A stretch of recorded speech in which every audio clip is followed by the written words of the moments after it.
ఈరోజు ఒక patient story వింటే నాకు I really felt so bad and I also felt that మనం ఇండియన్స్ అయి ఉండి ఇండియాలో పుట్టి ఇండియాలో పెరుగుతున్నట్టు we should be very happy and proud. ఎందుకంటున్నాను తెలుసా? ఇండియాలో ఇంతమంది డాక్టర్స్, ఇంత ఫ్రీగా, ఇంత నియర్ బై అవైలబిలిటీ, చాలా ఈజీ యాక్సెసిబిలిటీ ఉంటుంది. మీరు ఎప్పుడైతే ఇండియాను వదిలేసి ఫారెన్కి వెళ్తారో ఈ ఇంపార్టెన్స్ అనేది మీకు అర్థమవుతుంది. ఒక patient just small medical illness తోటి యూఎస్లో అడ్మిట్ అయితే దాని తర్వాత వాళ్ళు ఎక్సెసివ్ స్టెరాయిడ్స్ ఇవ్వడం వల్ల హిప్ జాయింట్ ఏవియన్ ఫామ్ అయింది.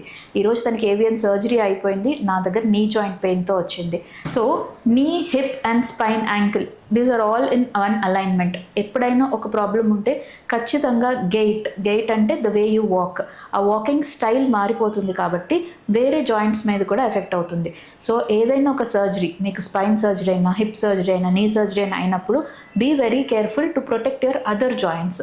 సో హిప్ సర్జరీ అయ్యాక 2-3 ఇయర్స్కి నీ జాయింట్స్ అరిగిపోవడం, నీ సర్జరీ అయిపోయిన తర్వాత బ్యాక్ పెయిన్స్ రావడం, ఇవన్నీ చాలా కామన్. సో ఏ సర్జరీ అయినా, ఏ మెడికల్ ఇల్నెస్ అయినా, ఏ జాయింట్ ప్రాబ్లం అయినా proper basic weight management and exercise, ఈ రెండు చేసుకుంటే కనుక డెఫినెట్లీ అదర్ జాయింట్ని ప్రివెంట్ చేసుకోవచ్చు. So in this context I want to tell you, మన కంట్రీలో ఉన్న మంచి మెడికల్ ఫెసిలిటీస్ని ప్రాపర్గా యూటిలైజ్ చేసుకోండి. ఎక్కడెక్కడి నుంచో Africa, US, UK, Singapore, Dubai నుంచి వచ్చి ఇండియాలో ట్రీట్మెంట్ తీసుకోవాలి అనుకుంటున్నారు. అలాంటిది ఇంటి పక్కనే ఉంటారు డాక్టర్. నొప్పి వస్తే ఇంట్లో కూర్చుంటాం కానీ డాక్టర్ దగ్గరికి వెళ్ళము అని మూర్ఖంగా కూర్చుంటారు. Please don't do that.